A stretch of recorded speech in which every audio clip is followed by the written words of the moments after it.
Yo, this is Jack of AutoSurf Tech J. Today, tuturuan namin kayo kung paano mag-change oil ng sasakyan. First, alisin ang lumang oil sa ilalim.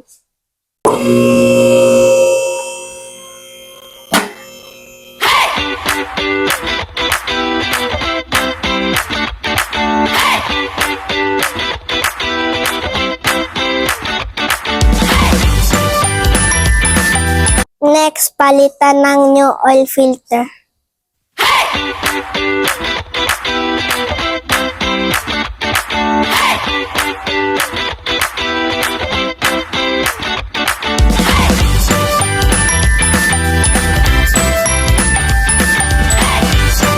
Then, ibuhos ang fresh engine oil.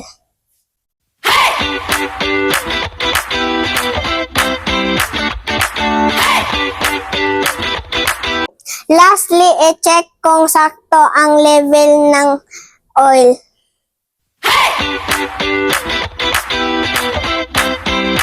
Ganun lang kadali mga ka-AutoSurf Tech.